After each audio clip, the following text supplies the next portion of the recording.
welcome everyone. So we've got the men that are returning that have been running with us for the last 12 months or so with the 100K group King's Council. We got some of you men coming in that have joined us recently inside of the Warrior Council. And really, we've got 3 days together. And the 3 days together are going to be centered around 3 things. Day 1 today is centered around a return and report. So day 1 today is centered around a return and report. All of you that have participated inside of the King's Council set 30-day focus maps. Here's what I'm going to get done in the 30 days. It's going to help move me towards what, Eleazar? Towards my impossible target. Impossible target that ultimately creates what for you? The fruit that I'm looking for. And the freedom. Freedom. Yes. Right. What we're all after here ultimately is freedom across body, being, balance, and business, right? So 30 days ago, we set, hey, this is our 30-day target to move us closer to our 90-day freedom map. So today is all about return and report. And the second piece here is what kind of lessons did we learn? Because the fact is, inside of life, we're either doing one of 2 things. We're learning or we're earning. You notice that? Dr. Boyd, you notice that? You're learning or you're earning? Yeah. Rarely am I doing both. It's true. I'm usually fucking shit up and I'm learning, or I'm actually earning and I'm winning. Rarely am I doing both. So we're going to do a return and report and figure out where do we learn, where do we earn. Tomorrow, day 2 is centered around freedom. And specifically inside of the game of freedom here is hot seats. Yeah. So we got our 90-day freedom maps here. And tomorrow's centered around how do we get you unstuck so you can actually hit your 90-day plan. And then finally, day 3, we're going to set our new focus targets. What do we got to focus on here over the next? We've got, literally, I think like 7 weeks technically left in the year, which is really 5 because we got Thanksgiving and Christmas and New Year's. And then 2023 is here. Really, from my experience, once Thanksgiving hits, everyone in your team's in a fucking drift. Yep. Yeah. So once Thanksgiving hits, you can just count on your team going into a drift. I watched it every single fucking year in my company. And it's almost unavoidable. No matter how big our targets were or whatever we did, they go into a drift because they're in holiday mode now. And so it's like, I guess we just take our foot off the gas. So here's what we're going to do. We're just going to take 2 minutes here. You're going to turn to your partner, and you're going to tell your partner, what are we doing here over the next 3 days? Virtual guys, you're just going to turn to groups of 2. Cameron will get it teed up. You're going to train. You're going to teach your partner there, groups of 2. 2 minutes, you're on the clock. What are we doing over the next 3 days? Ready, set, go. What do you got, Chuck? So just talking with Chris, so one of the things I'm a little confused about, it's not a big deal, but it's a keeper. So the freedom maps are living in the app, but separate from like the game, right? Right. So basically we're just kind of pulling those up every month when we do the focus maps. Yeah, we're getting development working on it right now. Fingers crossed. They're going to be handled in the next 6 weeks is the target, where it's all built into the app and it's just smooth free flow from there. So the way the focus map is the way it usually acts, it's just acting as a 30-day window rather than a 90-day, right? That's right. Auto-filling in the weekly door. Yeah, we're compressing everything right now. Okay. Yeah, we're compressing everything. Yeah. Okay. It's kind of annoying, candidly. Yep. But there was a pivot made, and then it's like, all right, we got to get the whole dev team shifted, and that's what they've been doing. They've been shifting, and now it's, if any of you guys have ever been involved in software development, I haven't. I've been on it in the periphery, having worked with a software company. It's like, oh, hey, just move that button, and what it looks like just moving the button changes the whole entire fucking software. So it looks super simple, but it's not. But the dev team's working on it. Thumbnail, 6 weeks, and it's all going to be handled, fixed, and updated. Phil, let's have you share. Why are you here, man? Yeah, I need to get more clear on what freedom really means to me. Yeah. And it's obviously, we're trying to do that. We've been going through this iteration inside this group on a monthly basis, for some of y'all over a year. I think this is my 7th or 8th meeting. Yep.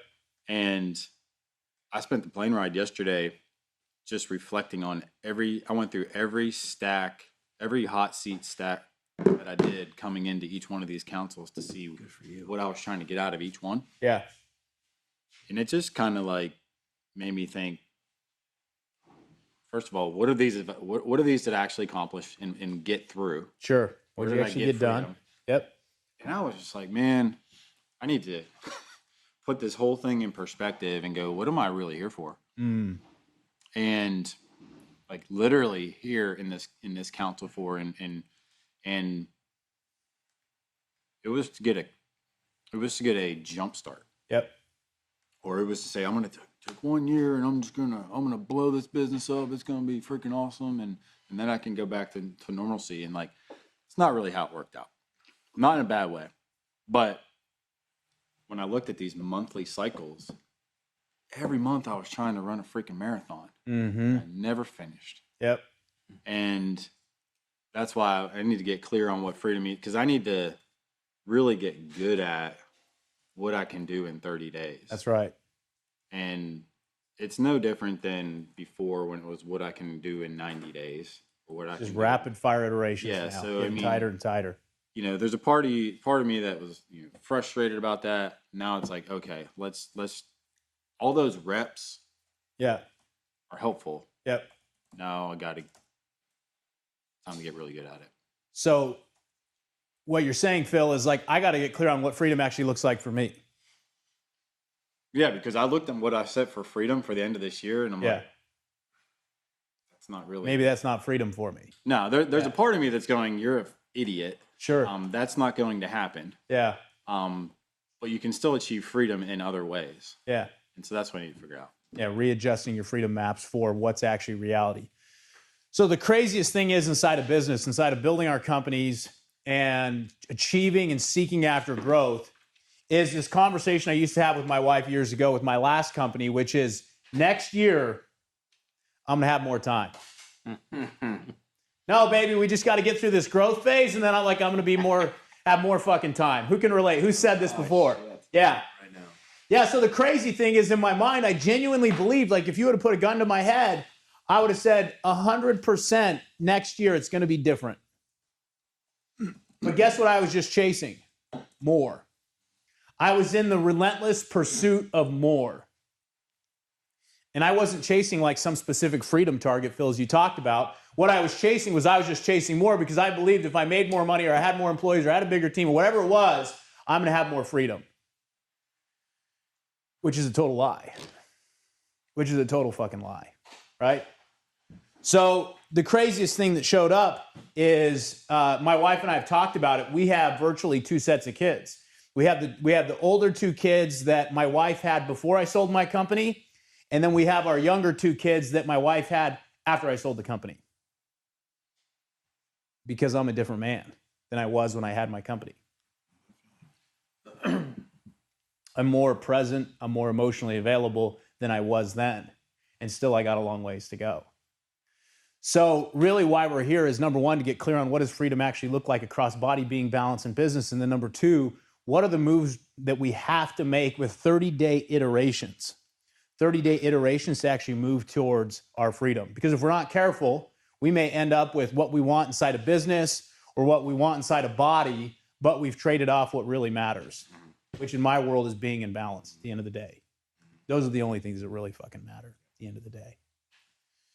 Chuck. I had kind of an epiphany coming out here also, which is that I was huge on goal setting for years and years. Yep. And I had a lot of success with it, but honestly, I got to a point where I was really burnt out. Mm. And to the point, like when Sunday night would come and I'd go to do the weekly planning, I'd have like a negative reaction where I just didn't I didn't want to do it. And but one of the things that came up to me, like when we go through this, I think one of the issues is like, if you do like a trifecta, you have 6 categories and you have 4 missions, you have 24 things that you're committing to in a quarter. And my problem is I go through there and I do that, and it's like 24 quarterly projects, which is fucking impossible. Yep. Then I go back at the end of the quarter, maybe I did 6, 8 of them at a really high level, but I got 16 of them I didn't even fucking touch. And I'm like, I fucking suck. Sure. And that's where I started to get this resentment. Like, why the fuck am I setting this shit and I don't even fucking touch it? Yeah. And I've been recently I've been in this big thing about, the solutions like work harder. Well, sometimes you can't fucking work any harder. You can't. Like I'm at that point right now. I'm fucking working 18-hour days. I don't see my family. Yeah. I can't work harder. Yeah. So all this shit is sitting out there. So one of the big epiphanies I had yesterday is that rather than having 24 projects, it really needs to be a much smaller number of projects. Yep. It has smaller sub projects that Yep. tie to the bigger one. Stop trying to be so ambitious. Yeah. And actually get more detail into a handful of projects rather than having 24 quarterly things sitting out there. Yeah. The framework still works, but you have to simplify it down a level. That's kind of what I'm saying. Totally. Makes sense? 100%, Chuck. Yeah. Hans, what are you hearing Chuck say? When I stay focused on the important detailed items that he's outlining, everything else doesn't fall off to the side. For me, in fact, what you're saying is it's actually become a part of the wake of the progress on the important details. You won't be handling those all yourself, but within that wake, it pulls other elements with you or other people that take care of the things that aren't significant to you today. Stay focused on what you're being called to do, the details. Yep. Now, the hardest part is, Chuck, when you're leading a team, you're always on stage. Yeah. And you're constantly being judged and assessed for what? Leadership. Yeah. Can I trust this man? Yeah. Yeah. So the craziest fucking part of this game is we come in here and we set some kind of ambitious targets that we have no business setting these kind of fucking targets. And then we come back and we enroll our team and these are our targets for the next 90 days. And then like, I don't know, 60 days in, what do they believe about us as leaders? What do they believe about us, Eleazar? Well, it depends on if we're following through Sure. with those Well, targets. let's say we're missing because we were way too fucking ambitious. We're not leading. We're not leading. They don't trust us. Right. So this is really a game of figuring out like what are our actual capabilities, number one, and then setting targets we can actually hit. Because the craziest part is in a month, not a lot gets done, but compounded month after month after month after month over 12 months, it's transformation. And so it's making sure we're zoomed down in what we can actually achieve in a month to hit the big 12-month targets. Johnny. I was just going to say, like, for me, when Chuck was speaking, what shows up is that to a certain extent, I feel like I'm the one that has to still do all of it. Yeah. And even when I present the idea, Yep. because I'm not super clear on the idea, or maybe I haven't done an idea stack many times and shared with them, my team wants to help me. They don't know how. Sure. For They don't sure. know how. So that time just keeps ticking away, and then next thing you know, I'm sitting here and I'm like, fuck, still got the same problem. Yeah. So at some level, I think like for me, I'm realizing that I've got to get better as a leader in terms of how I delegate and how I communicate delegation. Yep. Because if I can't figure out a way to communicate in a way that I can hand it to you and you can actually do it, I'm never going to leverage myself. And I'm always going to feel like it's all falling back on my shoulder. Yep. Perfect. Do clap. Boom. All right, so let's open like we normally do with a word of prayer. Phil, you want to come up here and lead us? Yeah. All right, come on up. Let's circle up, man. So we did surveys from WarriorCon 4, by the way. We had the team send out a survey like, hey, what were the results and feedback? And what was fascinating about the feedback we got from WarriorCon 4 is someone gave us a 1. Okay? 1 out of 10, right? Tough feedback. And why do you think they gave us a 1, Greg? Too much God talk. Okay, clear. Maybe it's the wrong fucking room. Who's your God? I don't really care, but there is a God. And figure that out for yourself. So, Phil, you got the floor, brother. All right.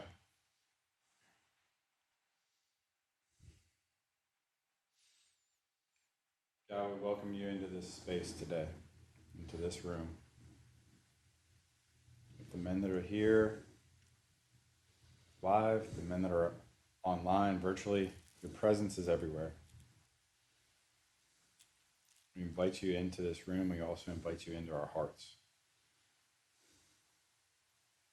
We're here to get clear on ourselves. We're here to set targets. What we're first here to do is get clear on who you are. The power that you have, the opportunities that you give us. Let us get grounded and clear that without you,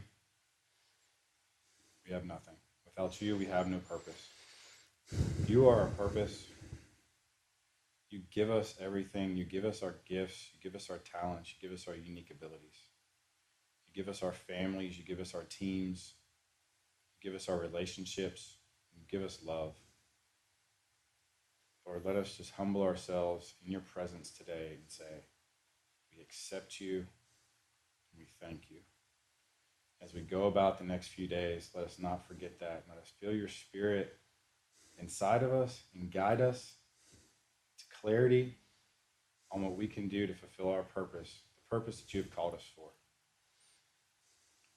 God, we're so grateful for all the men in this room, all the men that have come inside these doors, walked out of these doors, the new men that are coming inside of Warrior over the next few months and weeks.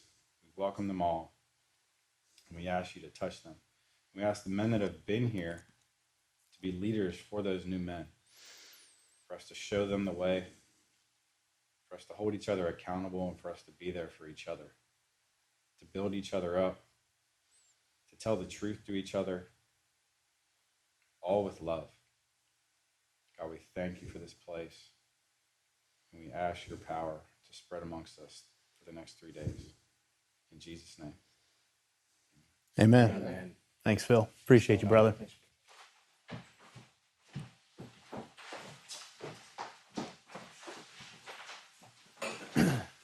So the foundation of everything we do here at Warrior, Dave, is the code. Dave, what's the code?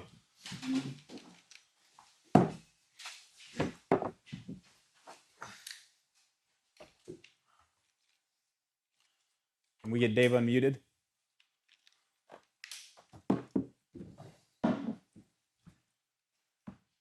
Dave looks like he's looking at a different screen. All right, Michael, what's the code?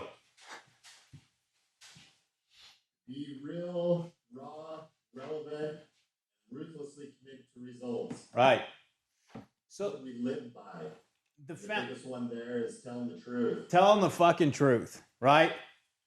So the foundation of everything we do here at Warrior, and I believe the foundation for a life that works, is telling the fucking truth, right?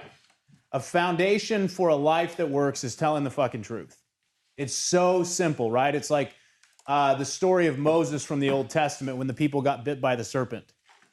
And it's like, hey, if you'll just look at this little staff here, you'll be healed. People didn't want to do it. Just telling the truth is the only thing, and like my life will actually start working for me. I'm not fucking doing that. Who can relate to that, by the way? Yeah. So what's crazy inside of this conversation of leadership and telling the truth is like we just wrapped up a midterm election cycle, right? And I don't care where you sit on the political spectrum, if you like politics, if you don't like politics, whatever the fuck it is. But what I know is most politicians are full of shit and they're liars. Is that fair? Yes. Yeah. So yesterday, I get a text thread with my family. My dad drops us a text about how we need to get out and vote, blah, blah, blah, and all this fucking shit, right? Which is just nauseating for me. So we get the text from my dad about how we need to vote and do all this shit. So I just drop a bomb there inside of the text thread for him. And I just leave, right? Because the craziest thing that fucking happens right now inside of this game of politics is we've got a lot of people that'll put the sign in their yard that will tell everyone how they need to fucking vote. But guess what they're not doing? What are they not doing, Eleazar? Doing it themselves. They're not leading their own fucking lives. So the craziest thing we do as human beings is we think that someone's coming to save us. And I watched it because like it started this huge debate with my sister-in-law and, you know, like, well, they did it and this whole thing and my side of town and all this crazy shit about if she doesn't vote a certain way, then her town's fucked and all this other stuff. Great. Because we watch it, if you watch every 2 years, it's the same rhetoric. Everything's going to change and it's going to be better. But as far as I can tell, things are just going in the same direction they're already going in. Right? Because it's really easy for people to talk about casting a fucking ballot. Go out and put your fucking ballot in. Because these guys that you're voting in are going to fucking save us. Exactly. Go cast your fucking ballot because you're going to get saved by this man. And then we wind up 6 months later and we forgot the promises they told us, but all we know is shit's still not working. Versus us actually going in and doing the hard work ourselves. So all I told my sister-in-law is like, that's cool, you can go cast your fucking ballots. But last I checked, it's not making any community any different or better. So, you know, and then she's like, well, it goes off. And I'm like, all right, I'm just going to keep doing me. Because what I know is that the way that I show up and I lead my family and I lead inside of my community is the only thing that's actually going to make some real fucking change. Hands to the cam if you can relate. Hands up if you can relate. Yeah. So how's this all relevant, right? So I'm going through a big transition here inside of my world with my family, right? Joining Warrior full-time on staff, shutting down my business. And there's a conversation inside of this, which is, hey, at some point I got to move to fucking Southern California. My wife's from Arizona. We live about 6.5 miles from where she grew up. How thrilled do you think my wife is on a scale of 0 to 100 about moving to fucking Southern California? Negative 100. Negative 100, right? So guess how I deal with this as a man? My attitude is this: fuck you, you stupid bitch. Why don't you just fucking get on board and support me for once? God damn it. That's where I've been. Why don't you fucking support me for once? That's my attitude. Haven't said that to her. That'd create a real problem, but that's been my fucking attitude for sure. It's like, fuck you, why don't you fucking support me, right? And then I want to talk about all the things. And so, you know, my wife and I, we've worked with a therapist on and off for years, the same guy, she trusts him. And she tells me this last time, she's like, yeah, like we can go see Matt. Matt's the guy's name. But like, we're going there for you. I don't really care to fucking see Matt. I don't need to see Matt to talk to you. It's on me, right? So we're sitting with a therapist yesterday, and we're talking about this move to California. And within about 10 minutes of the conversation, the therapist is disengaged, typing whatever. I don't know what the fuck he's doing, but my wife and I are having a conversation there. And the craziest fucking thing happens for me, which is what I was talking to you about earlier, Eleazar. So there's this thing that happened. I don't know when it was, but there was a certain point inside of our marriage that I started to disengage, and I started to pour myself into my work. Because if I can't win at home, where can I win? At work. If I can't win with my wife, where can I fucking win? I can win at work. Because those people like me, because guess what I do? I pay their fucking bills. They show up and they get their bills paid. And it's easy. So I'll just keep pouring into my work, and I'm going to disengage from my wife, right? Years ago, this pattern started. And the same thing happened with how I led inside of my home with my oldest two sons. I was just totally disengaged. I was there, but like I wasn't engaged with them as a parent, emotionally available. So I sell my company. Fast forward, I have this insight like 18 months ago that I have 2 sets of kids, and a piece of it is because I wasn't very emotionally engaged with my kids. Thankfully, joining Warriors really shifted that, brought me the insight and clarity, but also tools to start re-engaging and actually gaining emotional connection, right? Creating freedom around my game of balance with my kids.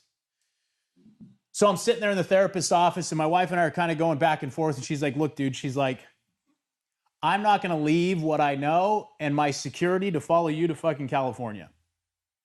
No way. And I'm like, woman, like you've never, and this is exactly what I said, you've never had to go without. She's like, that's all I've done is go without. Fuck. Yeah. So there I'm sitting, telling myself that I'm great and, you know, I'm home at a certain time and I'm helpful and I try to be present and I try to be emotionally available for my wife at times. And I do, you know, the daily deposits and I do gratitude notes and like I'll buy her gifts here and there and I do this shit. I fucking cast my ballot. And I talk to people about casting my fucking ballot. And I'm not actually doing the real fucking work. Who can relate to doing this? Yeah. It's the craziest fucking game. So we're sitting there in the therapist's office. My wife's pissed because the therapist is disengaged. We leave, and I'm stacking on the plane right over, and the clear message I get is what I did with my sons, I've done like 5 times more intense with my wife. And I knew it. Like I told you this earlier, Eleazar, like I knew it. Like I knew that like I wasn't totally emotionally engaged with my wife. Like my wife couldn't really feel me emotionally.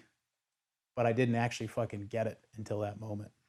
And so I'd spent all this time just fucking casting ballots and doing these things when all my wife wanted was me to show up emotionally and be emotionally present so she could feel safe. And that's exactly what she said in the therapist's office. She said, look, dude, I love you. I don't want another man. I don't want anyone else.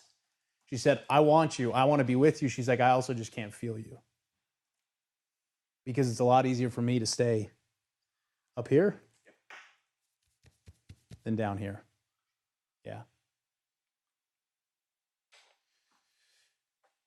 So, here's the question to start you guys with. Where across your core four, body, being, balance, and business, right now, are you just fucking casting ballots instead of doing the real fucking work? Because I got exposed yesterday. Like, hey, I'm like, hey, honey, you got all the thing, great house, all these things, all these fucking things you want, everything you fucking wanted. And I show up, never cheated on you. I've lied a lot for sure. I own that, clean that up. But I'm just fucking casting ballots versus actually doing the real fucking work. So we're going to give you 7 minutes here on the clock to reflect. Where are you across body, being, balance, and business just fucking casting ballots? Yeah, you're going in, you got the fucking I voted sticker, and you're just checking the box.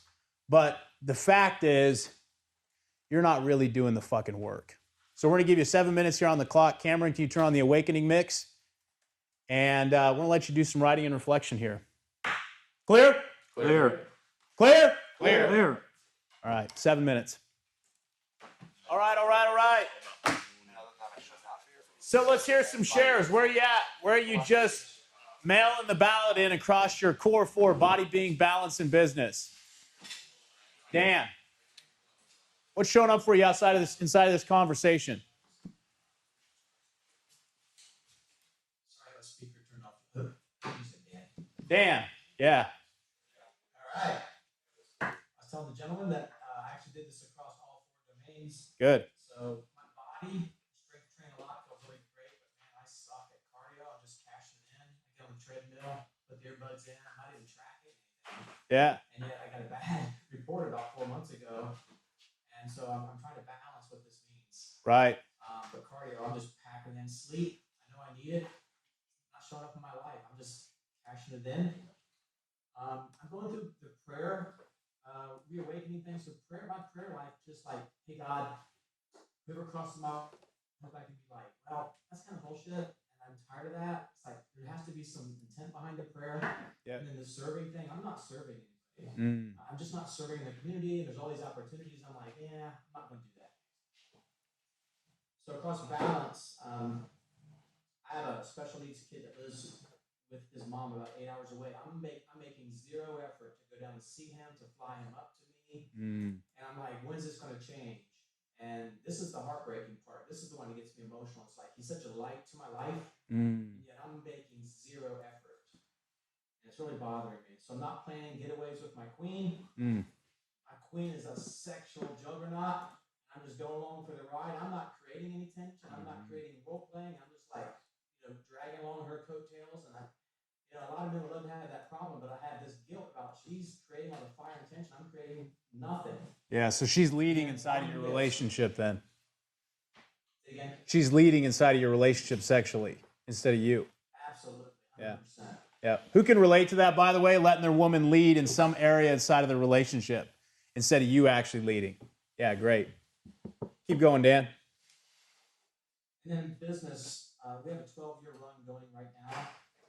And so I'm convicted by that. I'm not generating leads. We're happy with our referral partners. Life is good. Most days I wake up feeling like, man, we're on fire, but there's no business opportunities we're developing. I'm not generating leads. I'm not showing true leadership. I'm just letting people just kind of figure it out. So this was a convicting little breakout session for me. I got to get this dialed in. So what I'm hearing you say, Dan, is across the core four, body, being, and balance, and business, where you're at right now is you're just kind of in a drift because things are good. Yeah. Who can relate to that? Who's either in that place or been in that place before? Raise your hand. Yeah. So the hardest thing, Dan, is being willing to let go of good to get great. Right? So there's this ongoing cycle of death and rebirth. Coach Garrett talks about it. He'll be here in a bit. But this ongoing cycle of death and rebirth that we have to be willing to go through as men to achieve the freedom we actually want. And many times what that actually looks like is being willing to let go of good and being willing, bigger than that, to burn good down. Sat with Garrett on Monday on the backside of WarriorCon 4, and inside of a conversation, He's shutting down Shelter and Shield. He told me he was going to do that like 8 weeks ago. We're launching these new programs. And I said, I got to be honest with you, man. My butt cheeks puckered a bit when you said you're going to shut down the existing programs and go all in on this no matter what happened. Man does it over and over and over again because his whole intention is, if we're not getting the results for men that we want to get, then I'm just going to burn it down. And I haven't been involved in Warrior long enough to watch him do this, but any man that's been around Warrior at any time at all, I know Michael Ison's been around a long time. We got Matt Blanton's been here a while, Nick. Garrett's done this over and over and over again. Let go of good to create great. So glad you're in the room, Dan. Thanks for sharing, brother. 2 clap. Boom. All right, let's hear some shares inside the room. Where are you at? Johnny. For me, it shared up in my marriage. I got to see a part of my wife and I soul on my journey. Yeah. Where we could have something that is beyond both of our imagination right now. Yep. But there's a part of her soul that loves how small mine plays. Whoa. When I don't show up, her soul's like, sweet, I don't have to be vulnerable today. Mm-hmm. I get to hide out and be next to him. Yeah. He's safe here. Yeah. And so, my targets have been about connecting with her and going deeper with her. Yeah. And we've made some good progress. But there's a part of me that's been doing the work over the last month that hasn't been about really connecting. It's just more about doing. And that's because it's been a while since I stacked, like angry stacked her or rage stacked her, and some things that used to trigger me about her are starting to show up again. Like how messy the house is, when she's at home. Yeah. How much she's on her phone. Uh-huh. The way that her car looks like a crackhead lives in it. Yeah. How she wants to work, but my daughter doesn't have yogurt in the morning because she's responsible for ordering the groceries and we've got no groceries in the house. So like little shit I can create systems for that have been like irritating me, but I haven't been willing to address it. I've been showing up in how I've not been connecting with her. Uh-huh. So I go through the motions. We do date night. Yeah. And I tickle her back at night because she back tickles and Yeah. give her a nice hug. But there's a part of me that's doing it. It's not authentic. Yeah. Aaron, what are you hearing Johnny describe right now? Yeah, you, Aaron. Aaron, you Mastny. I can't read your last name from here. I'm going to butcher your last name, brother. Oh, you had talking about Aaron's. No, I'm looking right at you, bro. You can't tell. I can relate. I mean, I was sharing with the guys just before in the breakout. One of the things that I do as I make work more important, especially in the evening, is I'm running 2 different types of businesses. So a lot of things I need to get done in the evening. Yeah. And that's time that she wants to connect. And she runs her own business, but I'll kind of be like, you know what? This other thing is more important. Yeah. Than her, thinking that she'll understand that, hey, I'm looking to produce and make this thing happen. And so by doing that, though, it's it creates a separation for sure. Yeah. And that's not what I'm looking to generate. My wife. But the craziest thing, Aaron, the conversation rarely lives for us inside of our heads here that I'm looking to produce. The conversation in my head is always like, I'm trying to make fucking money for our fucking family. That's really what's going on inside my head. And that's the same energy I bring to my wife. And she's like, I actually don't care if you earn more money. I just want you present. Yeah. Well, it's a great justification on my part to make it an excuse not to be present. For sure. For sure. Yeah. So the wildest thing that happens, Johnny, is all of a sudden things are okay with our wife and then we start to make our wives wrong. And what's actually going on in that case? When we start to make our wife wrong, things are fine, and all of a sudden, oh, I'm noticing that her car looks like a crackhead car, and she's about to order the yogurt and whatever it is. What's actually going on? It's just for me, it's a way for me to go back to my safe place too. Yeah. Yeah. Because I'm getting what I want, and it's there's a part of me that doesn't want what I actually want. Yeah. And so although I'm getting some of it, then I'm going to make it difficult for myself. Right. Because there's a part of me that also doesn't want to accept it. And maybe underneath all of this is like I start to make my wife wrong when I'm actually fucking up on my end. So it's like I'm not actually carrying my weight over here inside of the relationship. So instead of owning where I'm fucking up, I'm actually going to put it on my wife. And all of a sudden, I'm going to start to notice the stuff that my wife doesn't do that she should do. So we have a category 1 hitting our neighborhood overnight. Oh, shit. And I didn't think to bring in the lawn chairs or anything before I left. So my wife calls me this morning at 5:30 local time, and she's like, "Hey, do you think I should bring the lawn chairs in?" I said, she goes, "Sounds like I need to give you an update on exactly what's happening." I'm like, "Yeah, that'd be good." 71 mile an hour winds. I said, "Yes, bring them in." But I was like, I didn't even think to bring them in. Yeah. It didn't even cross my mind.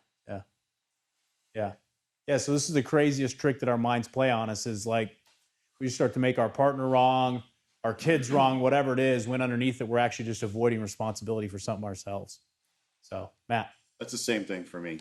Anytime I'm going and I'm starting to notice things about my wife, it's always my reflection of self. Yeah. So it's like, okay, where am I out of integrity right now? Yeah. And I'll notice that. And no, before it was just on attack. It's like, fucking, is she not doing anything right around the house? Yeah. Versus me noticing, okay, here's where I'm at and what I'm doing. All right, what is it that I'm avoiding, not doing, not seeing, and just taking space? Yeah. Because it's polarizing when I'm pushing her away when I come in the attack. Yeah. Which is the power of the rage stack and actually walking the block and figuring out how whatever our judgments of someone else is or are actually judgments about ourselves. Because every single person that we encounter is actually a mirror for ourselves. Every single person we encounter, whether we judge them negatively or we judge them positively, is actually just a mirror for our own internal world. Which is the craziest fucking thing. And like the biggest place this shows up for me is inside the game with my wife and then also trying to raise my sons. So I was exposed by my daughter. Tell us. Coming back from WarriorCon. I don't know how many of you guys read the stack. You probably read it. I came back and it was Saturday, right? So I come back on Saturday. I had this plan to take the family up to Sedona because they have this Dia de los Muertos, they do it all out. Yeah. And I told my daughter Saturday night, I'm like, be ready, be at the house by 1, because we're gonna go to. I didn't tell her where. I just said, get at the house by 1 on Sunday for Sunday Fun Day. And she's like, okay. She hearted it. We've had a great relationship, mind you. We've had a really good relationship for a long time. It turned great, and I was exposed.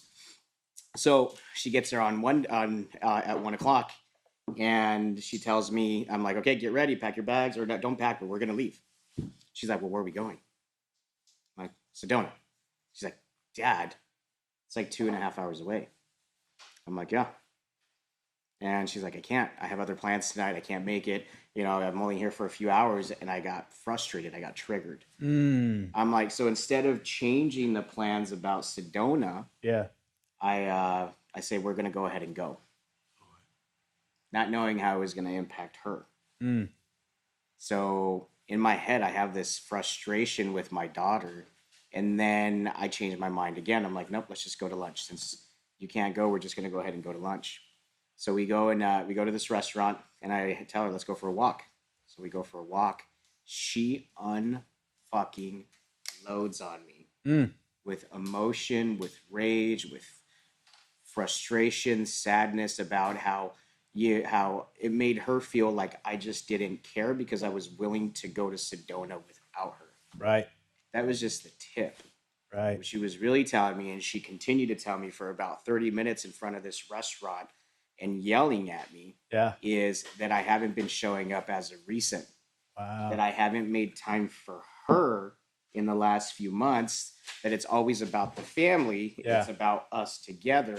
Yeah. Because we were doing coffee dates. Every man in this room knows that we've been doing coffee dates. We did coffee dates for 18 months straight. Yeah. It changed our relationship. Yeah. She bought her house in March. And ever since she bought her house in March, I've been giving her space. So I thought, in her mind, I wasn't making her a priority. Wow. I got fucking kicked in the dick. Right. Like I haven't been in a really long time. So we cried. We hugged. Yeah. We figured it out. I realized I wasn't listening. I wasn't paying attention. I was checking off the boxes. That's right. The ballot. Casting the ballot, Casting man. the ballot. Not doing the real Thinking fucking it work. was the right work. Thinking it was the right thing. When in reality, I wasn't seeing my daughter for what she really wanted, was just one-on-one time with me. That's it. which is the craziest fucking thing. Yeah. She probably didn't care about like going to Stone or any of that. She just wanted a little bit of time. I just with wanted Dad. time. Just a little bit of connection. That's it. And it's because I haven't been putting in the work the last few months. Right. And the biggest thing here is what a gift that she'd actually confront you Oh, it was the best thing ever. versus hold Yes. resentment. Yes. Like that's been one of the biggest reframes in my life over like the past 12 months with my wife is figuring out like the biggest gift that I get from her is like, she's like, if I'm type A, she's type fucking 0. Like she doesn't know how to tell a lie. Like she tells me straight up exactly what the fuck's going on for her. There's no guessing. There is no fucking guessing about what's going on for her, which is painful. In the moment, talk about getting triggered. Talk about like my ego wanting to fight. It happened on Sunday night. She started to come, California thing came up and we started to talk about it. And like all of a sudden, like she's like, hey, like I'm feeling this and this and this. And I started to get triggered and I'm like, all right, well, we're just going to pause here. As hard as it was for me to hear what she was saying, Yeah. that first reaction was here. Yeah. But this, and Yeah. trying to be able to validate my actions. Yeah. The minute that I saw the tears coming down her eyes, Yeah. I realized I wasn't listening. Yeah. So I stopped and I took all of it. Yeah. And it fucking hurt, Painful, dude. but I got it. Beautiful. Beautiful. 2 clap. Boom. Justin, what's showing up for you out of this conversation here of body being in balance in business and where you're just casting the ballot instead of doing the real fucking work? So I guess I want to break out. I was talking about discovery stacks and not like specifically taking a specific thing that I needed to do to grow my business. I don't have a business right now, but I'm growing a ClickFunnels thing, and Coach Nix has said, "Well, you're a sleep coach, so that's what I am now." I was kind of split between building a funnel agency and doing sleep nighttime routines to kind of help men show more powerfully, like in the morning with their morning routines, and like kind of back end into warrior that way. So that's kind of what's showing up for me, and I'm grateful for Coach Nick there, kind of just helping me lean into that. So the question is, Justin, what showed up for you outside of this conversation of body being balanced business and where you're just mailing in your ballot? So I heard something about business here and you're not fully engaged inside of a business you want to build. Is that right? I'm building it. I haven't really started to like finish some of this early steps. Like I just finished one funnel weight challenge, and I haven't finished that first funnel yet. Sure. Yeah, so this is the craziest thing. Like when I joined King's Council, I had to launch like another funnel, which I think is like my 3rd or 4th time trying to launch a funnel, and obviously it fucking failed, right? Thank God it did. Now I'm on the Warrior team here. But the craziest thing is like the hardest part is actually making the thing go live. Because all of a sudden I'm exposed. I can't fucking hide anymore. So Justin, when are you going to make this funnel go live? What's your buy when? Like, let's get in action, dude. Choose one and just go. This Saturday. You're going to make this thing go live by Saturday. Yeah. Okay, so you're going to drop it into the, I'll get connected on a tribe chat here with the other men. You're going to drop your funnel in the fucking tribe chat Saturday. Yeah. Okay, and then how are you going to get traffic to it? Other than like, we'll probably look at it to make sure you actually kept your agreement. I'm doing a bunch of TikTok and IG reels. Beautiful. Beautiful. So the hardest thing is like we sit here and we all do this as entrepreneurs inside of our business where it's a lot easier just to fucking hide out and not launch the thing. Because my story is like about not going live or launching my funnel, whatever it is, like I have to get it perfect. The craziest thing is this is a process of evolution. And it's impossible for something to evolve, grow, or change until we just fucking launch, right? Until we actually launch it and figure out what's going to work and what's not. And chances are the first funnel is going to fail, right? I mean, I think Brunson talked about it in his book, Perfect Webinar. What did he say? It's like you're going to fail 1,000 funnels or something before you finally get the one that hits. I don't know the numbers. I'm not good at marketing stuff, but right on, man. So Justin, you're going to have this thing launched by Saturday.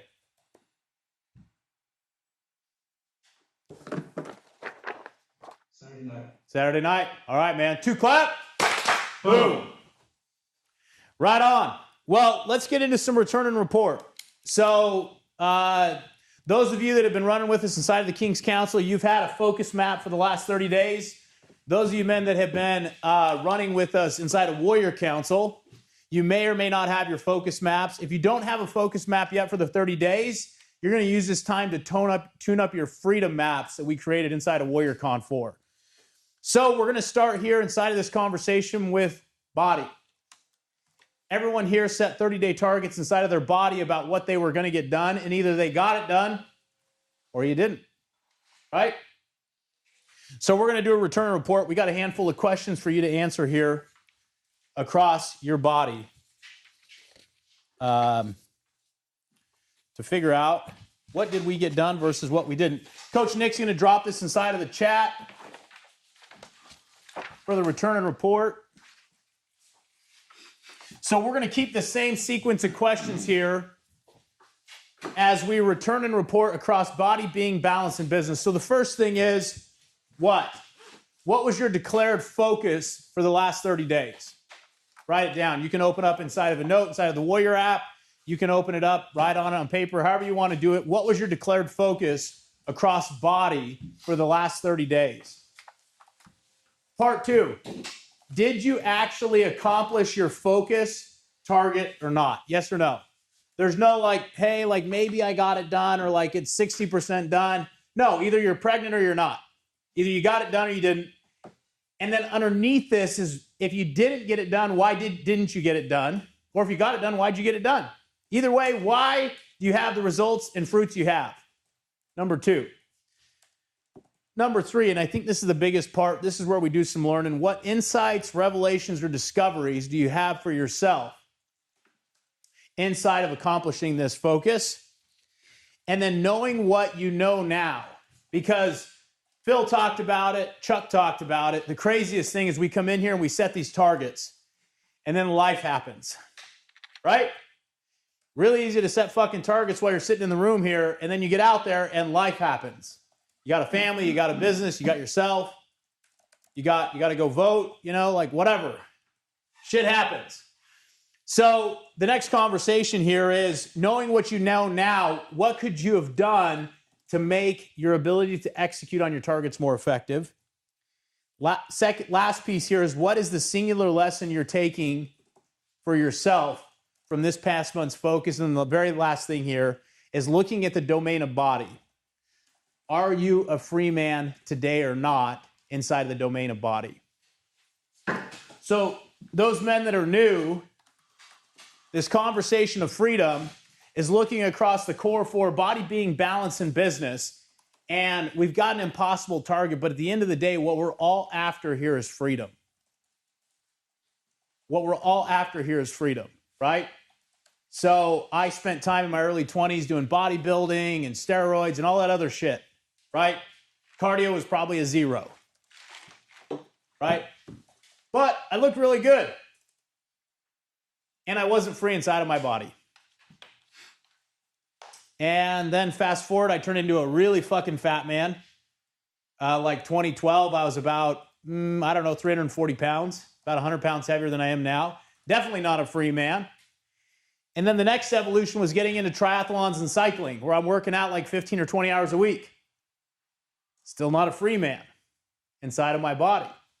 So what I had to do is I had to keep evolving and pivoting the workouts I do to find freedom inside of my body, which I landed on a formula that works for me for working out, which is Orange Theory Fitness.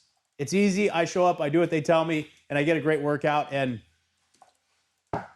knock on wood, I'm not getting hurt, right? Which helps me create the flexibility and freedom I need inside of my body to serve my other 3 domains.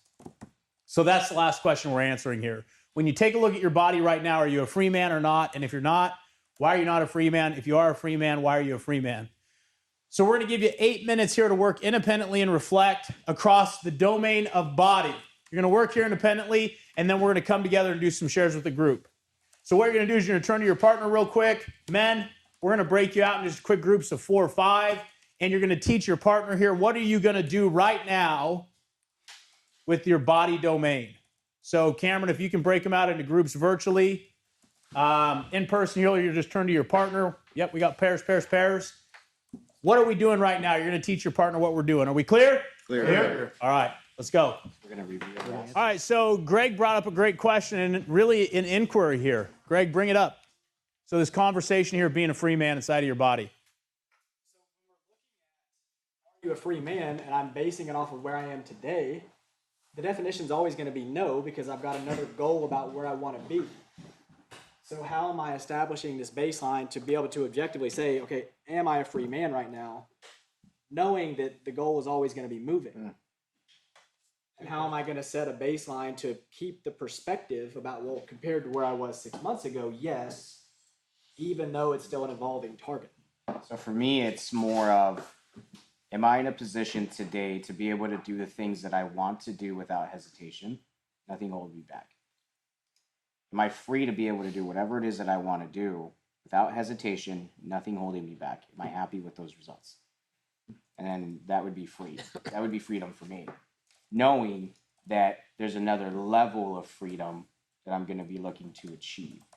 And so when you get to that point, you can go do, move, do those things. Yep. When you hit that point and you're assessing that question again, even though at that point you're going to say, but now freedom is X% body fat, this much energy, this much this. In that moment, it doesn't mean you're not free, but you have to be able to put yourself back where I was to be able to say, okay, I am still free. So ultimately, it always comes back to the name of the game, expansion. It's what we've known with Warrior forever. So we continue to expand on what freedom means to us, is the way I look at it.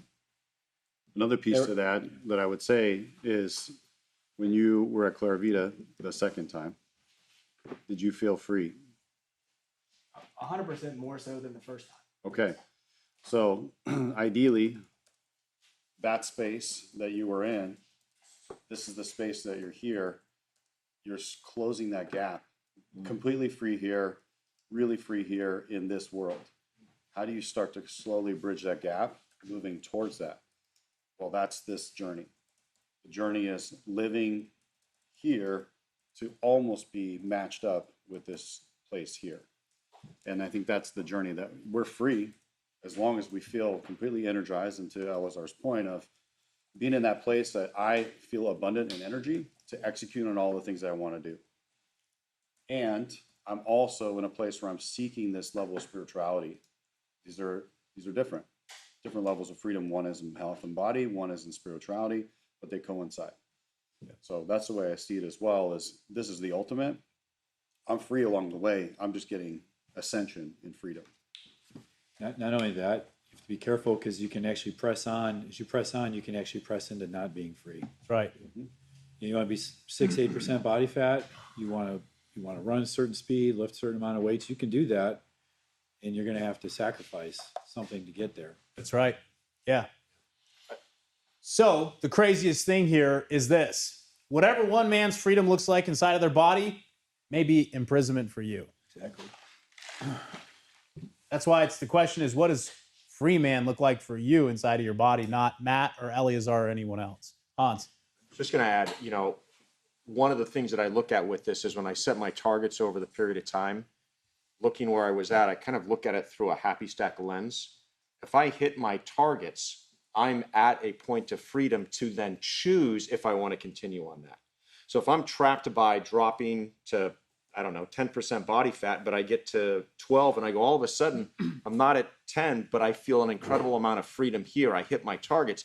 Now I get to evaluate and see if it's going to serve me. That's right. So I use this period of time as really, did I hit what I wanted? The first question I ask is, did I hit my freedom targets? Yes or no? If I've hit yes across the board and I'm looking longer term, then I'm evaluating from a position of abundance because I've, to me, escaped that scarcity. And then I'm in a position where I get to choose what I want versus what I feel that I need. Does that make sense? Yeah. Yeah. For me, I also look at it as there's this target I'm hunting down in my body right now. Am I freed up to be able to actually go down the journey of that target? So in my body, yes, I feel like a free man. I have space in the morning to hit my workouts. I've got my nutrition dialed in. I feel like there's nothing holding me back currently from hitting my body target. in my marketing target, I do not feel like I'm a free man because I'm chasing these funnels and things. But the reality is I don't even have, my team is not set up properly to create the space for me to go do that. So I'm not a free man there because I don't have the same capacity as I do in my body. So kind of look at it that way too. Is if you could go down this path, do you actually have the capacity and the things, the tools you need to actually go get that thing? Yep. Scott, glad you're here, man. How are you? Good. So Scott, what are we doing right now? What's this exercise we just talked through with our brothers? What are we doing right now? Just getting clear on where we're at and how to close the gap, right? In terms of like your body and Beautiful. Yeah, so we're just doing a quick check-in here. Foundational fact map almost, but hey, we set a focus target for the last 30 days. Where did we land inside of our body? If you don't have a focus map, you're just going to do a foundational fact map here. Where are you at inside of your body? Culminating in the final question here, which is, am I free or not inside of my body? So we're going to let you guys work here independently for 8 minutes, some writing and reflection, and then we're going to come together and share. Clear? Clear. All right. 8 minutes on the clock, Cameron. So let's hear some shares. What showed up for you inside of the game of body? Body and focus. What showed up for you? Who wants to share? Johnny. So like I was saying, the biggest thing that showed up is I was really struggling on what to do with my body. Uh-huh. Like, do I go back to CrossFit? Do I do Ironman? Do I do these surf workouts that I have? And I was like back and forth, really making no decision. And your words kept in the back of my mind. Right. You know, path of least resistance, path of least resistance. Yep. So I just hired a person and I just do what he tells me to do. And I don't have to think about it. And when I don't do what he tells me to do, I get a text message. Hey, fuck. Yep. I'm in your app and you decide not to work out today? Did you decide to, like it was 9 o'clock at night. He goes, so we're not doing 10,000 steps today? And I'm like, we are. I'm on my way for a walk right now. Right. My wife's like, where are you going? I'm like, I had to get about 2,500 steps. Uh-huh. But it's Yeah. the path of least resistance. It's like super simple and it's been great. Yeah, that's the craziest thing that like I figured out inside of my body is like I spent too much time listening to Gary Vaynerchuk and Jocko Willink and all these things thinking like I'm some fucking Superman. And I'm not. And so the easiest thing for me was to find Orange Theory and plug in and just do whatever the fuck they tell me. Because I don't want to do my own programming. I can do it. I did it in the past, had success with it. I don't have the energy or drive for it because I'd rather pour my energy and drive into something that's going to create more fruit. Last month you asked me if you would have asked me, hey, Orange Theory tomorrow, I'd have been like, fuck yeah, let's go. Today you asked me, I'm like, no, I'm on No. a plan and tomorrow's not, your Orange Theory is not part of my plan. Perfect. Beautiful, bro. So you got clarity. Well done, man. 2 clap. Boom. Dr. Boyd, what showed up for you inside of the game of body? The biggest thing is just that I need to be elite when it comes to my body. Because of the nature of my business, like my body's basically my billboard. Yeah. And so I need to really like tackle the things that have been holding me back with it. I'm a former fat kid. I have food addictions, a struggle with sugar addiction, all those things, and I've been at a good place, my body, but not a great place. Mm-hmm. And so that's what really stood out for me is that I need to make some changes in order to really set myself free with it and learn new skill sets that I currently don't have. Yeah. So what specifically do you need to change? For me, it's really the relationship with food is the first thing. Yeah. So food has always been like my pleasure drug, instead of looking at it more of like a fuel source. Yeah. But then at the same time, like one of the things that Matt had mentioned of making that time of when I do go guilt-free and indulge and allow myself to indulge, to really truly indulge and not have an emotional tie to it. Yeah. So that's really the first part is the relationship with food. Yeah. The craziest thing is the food industry literally spends millions and millions of dollars a year engineering food so it's like addictive. Oh, yeah. Keep you fucking eating it. Sure. It's insane, right? I was a former fat kid and a former fat adult. And if I'm not careful, I'll be a former current fat adult again. Like I get it, man. It's hard. And so the question for you is, what does it look like for you to actually be free inside of your body Yeah. today? Yeah, I mean, for me, it's locking in routines and getting the skill sets that I'm currently working on. Yeah. And I'm making progress. So Beautiful. it's just not quite there yet. Yeah. Let me show you something real quick.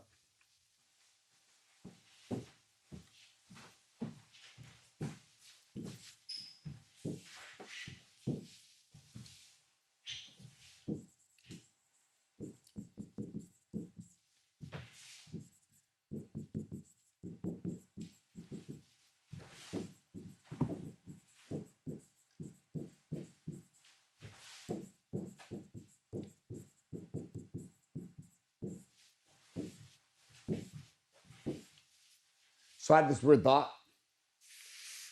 Whoa. Is that it? That was it. That was weird, man. That was a weird thought. You guys just got to see it. Wow, did it just change all of what I drew into that? Really? Oh, wow. I don't know how that happened. Because you held it. Cameron! Many root? You held the pen down. Is it?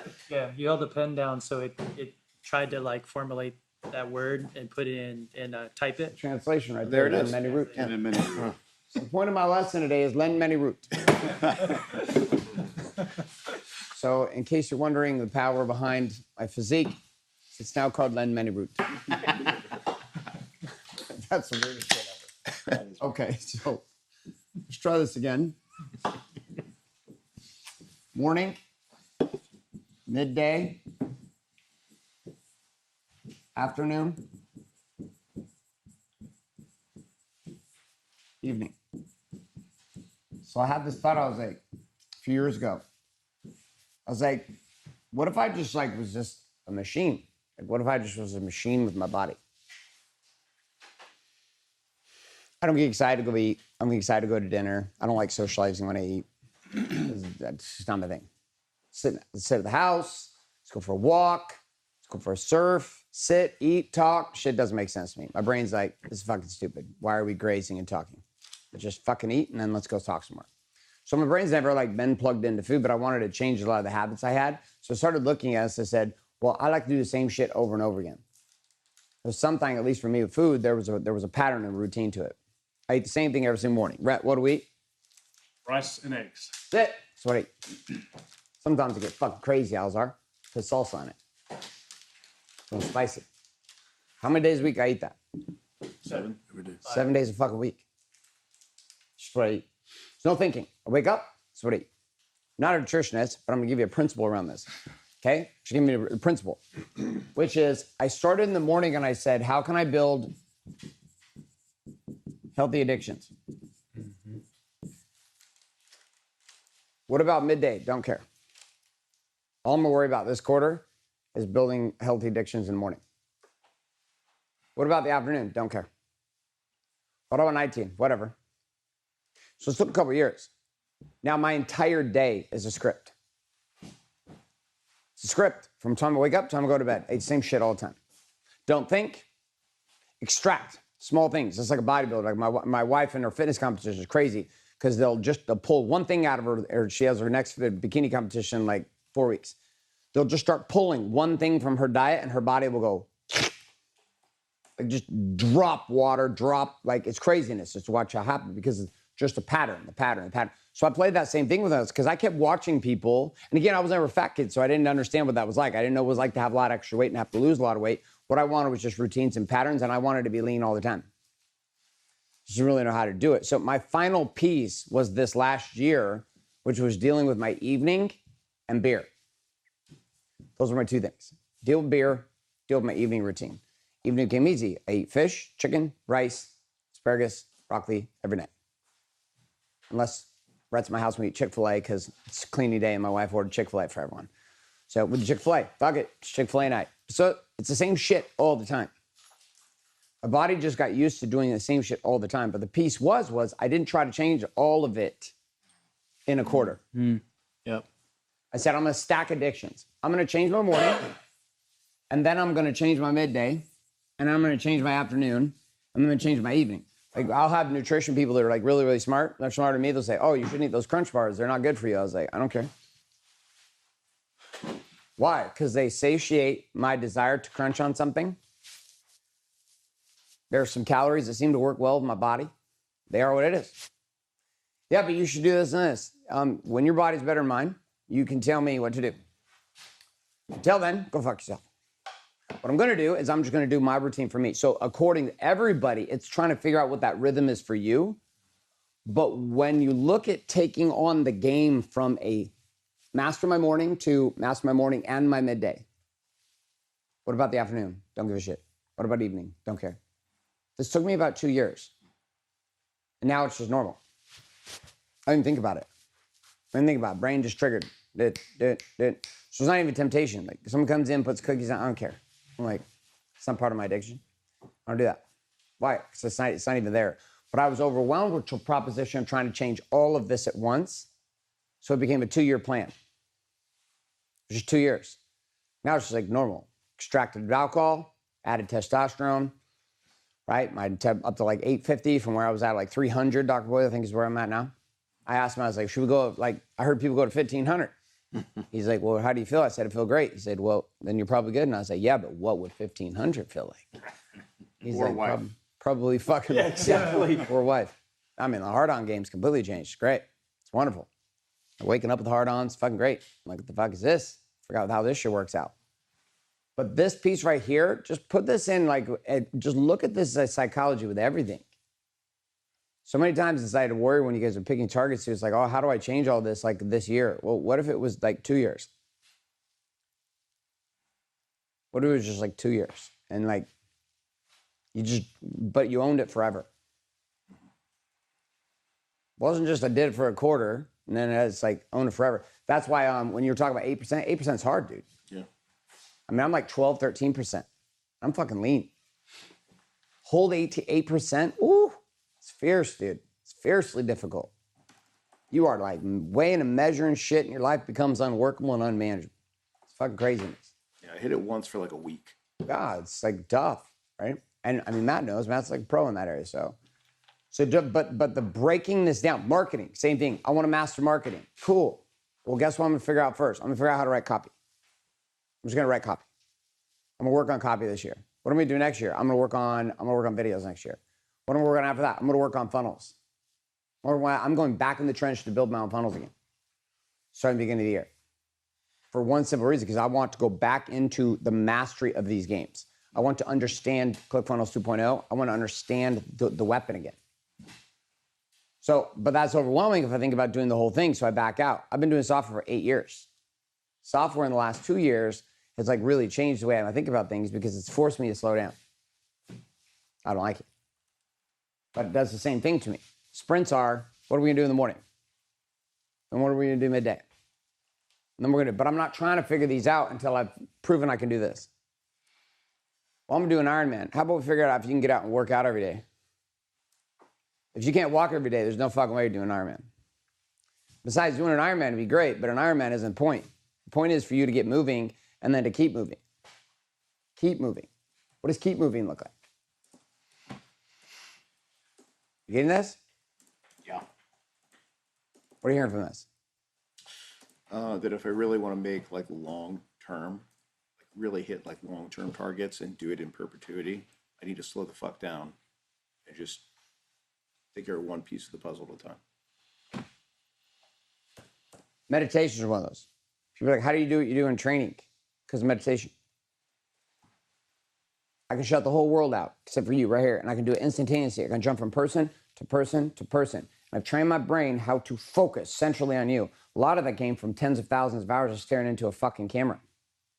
Because I'm not actually looking at you on a Zoom. I'm looking at the camera lens. I'm not looking at you. I'm looking at the camera lens. It's very difficult. I have to look at you through my periphery, but so that you have the experience of feeling like I'm looking at you when you're on the other end of the camera, I'm going to look into the camera lens, not at myself, which is exhausting.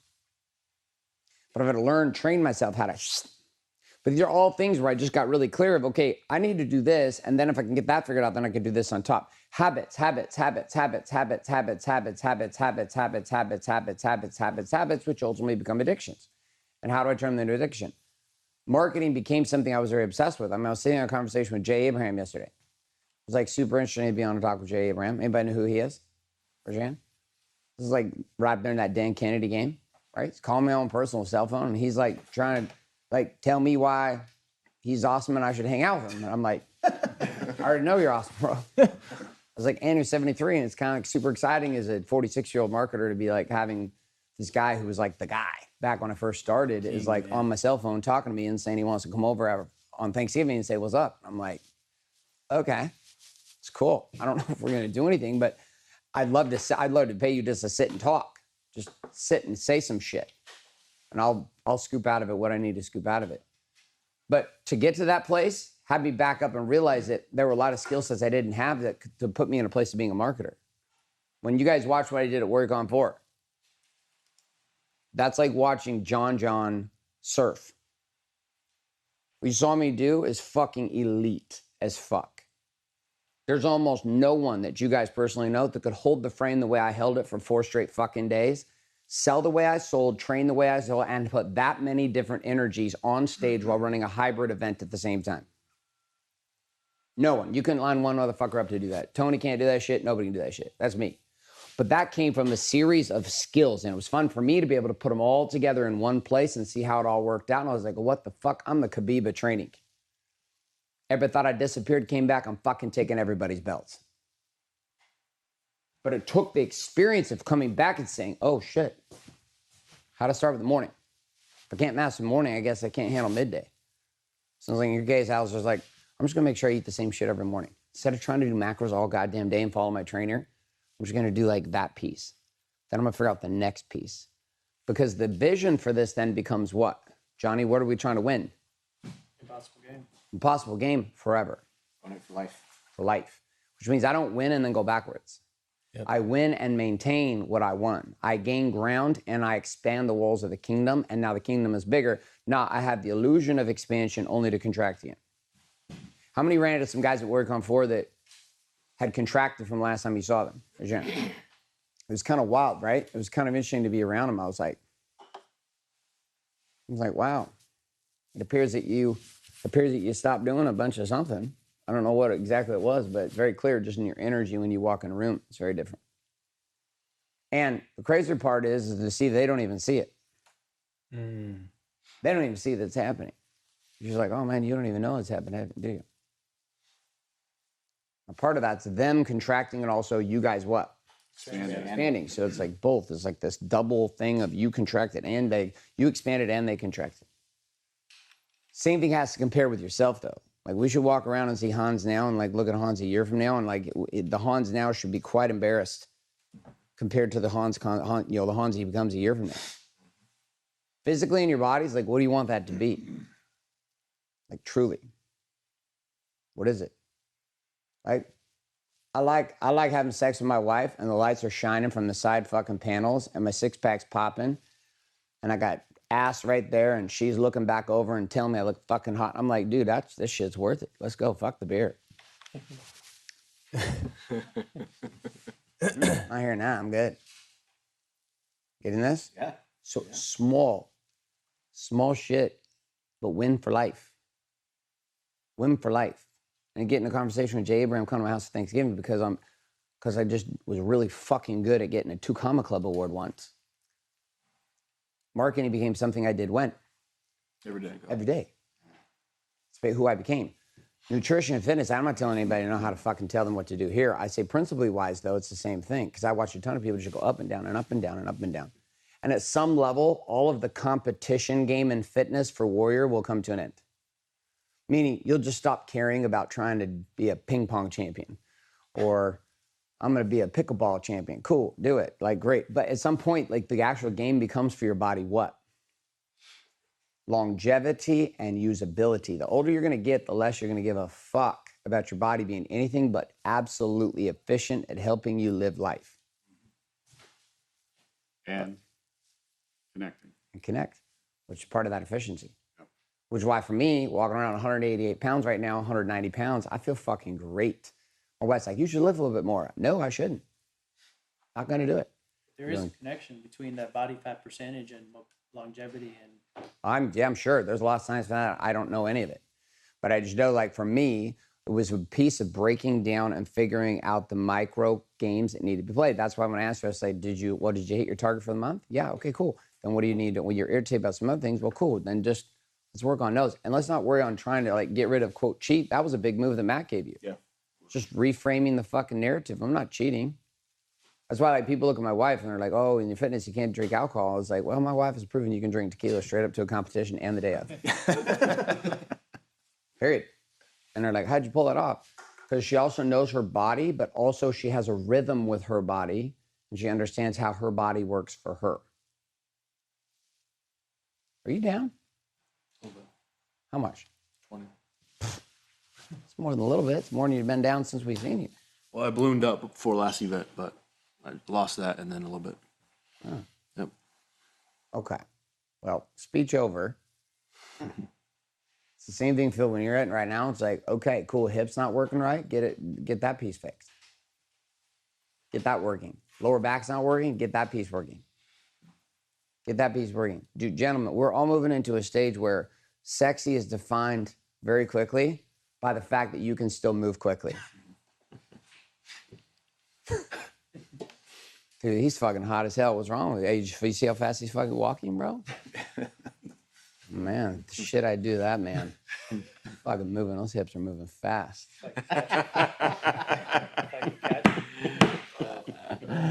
All right, you ready to move to the next category? Let's do it. All right, Coach, take it over. I don't know what we're going to. Right on. So, thanks, Coach. So the key here, and what Coach is describing is this. We've talked about it before, but Aristotle said it supposedly. We are that which we repeatedly do. We're a product of our habits. And that's why I pushed on this whole conversation of fitness and figuring out what's the path of least resistance for you and then just doing that, right? That's the one thing, because what I figured out for me, moving from fat man to a man that's not as fat of a man, was figuring out how do I win my fitness game in the morning. Because I know if I win my fitness game in the morning, nutrition's not a big deal, because I feel good. I got my dump of neurotransmitters in the morning and I feel on fire. So my nutrition thing will work itself out. So the whole conversation across the core four starts with the foundation of body. And we started to touch on this. Why do we start with body first?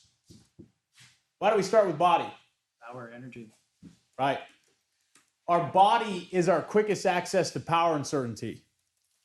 Our body is our quickest access to power and certainty. And the inverse is true, right? If our body's not on fire, my experience is it makes it a lot harder for me to connect with God. It makes it a lot harder for me to show up for my children and forget about having enough energy to produce inside a business. So for me, the lead domino in winning across the core four is my body. So we start with our body first. So we touched on our body. Now we're going to shift over to what? Being. Hans, what does the conversation of being look like for you? What does being mean for you? It's a combination of two things. One, my communication relationship with God. Yep. And then my relationship with myself. And how I take one, bring it into the other, and then go. Yeah. Doesn't get done by him. Yeah. It gets done by him through me. So I have to have a relationship with myself that is also connected with him, which has been probably the strongest area of growth that I've had in the last 8 months, 7, 8 months, is that one there. And the constant revelation that I get, and I'm not saying directly from God, but also the revelation that I have about myself and about those conversations. Right. And then the image that I had this morning was kind of like, when you're at the ophthalmologist and you've got lens 1 or lens 2, lens 1 or lens 2. Yep. Where I'm constantly flipping those lenses to get a focus and how that's going to serve me in the other areas and what I need to do. So the craziest thing is up until, 2019, I think was the first program I ever did with Warrior. I had zero interest in having any kind of relationship, anything with God. To me, that was like having a relationship with Santa Claus. Nice concept when I was younger. Then I figured out Santa Claus wasn't real, so fuck Santa Claus. I don't need to have a relationship with Santa Claus. Some people want to have a relationship with Santa Claus. That's cool. But what I uncovered here for myself once I joined Warrior was the impact of me not having a relationship with God and how it impacted my other 3 domains, right? Because the craziest thing here is we got 4 domains of being a man. And Garrett said something that really struck me deep, which was this. If any of our 4 domains are down, so we'll say our body domain is down, it's actually going to drag the other 3 domains with it. So if any of our single domains are down, it's going to drag the other 3 domains with it. All right, Garrett. And the inverse is true too, which is if we lift any single of the 4 domains, it's going to lift the other 4 domains with it. So when I got honest, when I got involved in Warrior in 2019, marriage was, well, it was melting down actually at that point. Then we had a revolution and now it's in a different spot again. My body was good, business was okay, but the biggest thing was I had no conversation, no relationship whatsoever to God. Didn't have interest in it, didn't see a point in it. And then I started to see the impact that it was having across my other 3 domains, right? So I'm in a totally different place now inside of the conversation of being. And what's wild for me is I have a relationship with God that's authentic for me. It's not a relationship with God that I was prescribed from my upbringing or from some kind of book or some kind of religious system. It's a relationship that's deeply personal and meaningful for me. And that's what matters at the end of the day. It's what does your relationship with God look like, number one, but also, as Han said, your relationship with yourself and your own certainty as a man. Because the craziest thing has happened for me, and it's come from leveraging the prayer stack. And many of these wars I've had with my wife over the last 4 or 5 months, I've had total certainty in the moves I'm making because of the downloads and the insights I'm getting from God through the prayer stack. So my wife wants to argue with me, and it's like, hey, like, honey, there's no argument here. This is what I'm going to do for me. Versus getting feedback from Matt telling me what to do with my business, or Matt telling me what to do in a different area. I don't have total certainty because that came from Matt, another man. That's wobbly. Versus me actually having a direct relationship to God and a download, a revelation from God. Can't argue with that. That's what God's telling me to do. So, you know, we'll let everything else sort itself out. Scott, what are you hearing out of this conversation about being in God for yourself? For myself, well, I would say formation is fantastic. Something I hadn't really considered is like what you just said. Like I have an authentic conversation for myself. You know what this looks like. My path is not doesn't need to be prescribed by someone else. Like I have permission to figure out what that looks like for me. Which, yeah, that's the whole God thing is new to me. So, you know, just being really transparent. Beautiful, bro. So it's huge, man. Like just having permission to like not have to go with something that feels inauthentic or kind of rubs me the wrong way, which a lot of things had in the past. So I'm really excited to have that, you know, sort of thought that, you know, given to me in this moment. So thanks, appreciate it. Yeah. So I was raised in a really tight religious system that was constricting for me. And underneath it was I became a liar inside of this relationship in the religious system, and I also became a liar in my relationship with God because there was a prescription I was given that didn't resonate for me personally. So I lied, and I acted like it worked. But the foundation of everything working in your life is what? We just went over it this morning. What's the foundation for having things work in your life? Yeah, telling the fucking truth, right? If you can't tell the fucking truth, good chance nothing's going to work in your life, right? So this whole conversation of being didn't work in my life for a long time because, as I mentioned, I was given a prescription that didn't work for me, and so instead of telling the truth, I just went along with it, and I ultimately lied. So that's what's great about the conversation of being here at Warrior. Whatever works for you. Whatever is resonant for you and connects you in with Source, God, whatever you want to call it, great. Do that. Clear? Clear. Cool. So here's what we're going to do. We had our focus from the last 30 days inside the conversation of being. We're going to take 8 minutes here just like we did with our body, and we're going to do a return and report independently, and then we're going to come together and share. Dylan, what are we going to do for the next 8 minutes? We're going to do a return and report and have it be a share. Beautiful. And the biggest piece here we want to focus on is that last question, which is, am I a free man inside of the conversation of being today, yes or no? Because that's what we're ultimately after for, is being free across body, being, and balance in business. Clear? Clear. All right, Cameron. 8 minutes on the clock. Some awakening music. All right, so let's hear some shares. Where are you guys at? What'd you guys show up with inside of the game of being? Brian? How's it going? Good, man. We did a lot.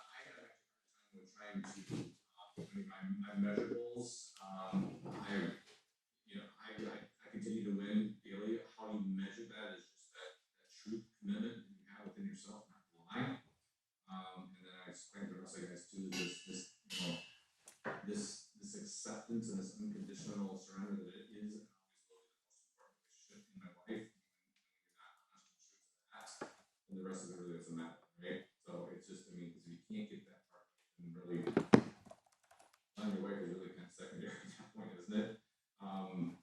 And then when I want to consider us listening to this, I know the time that we spend on these calls is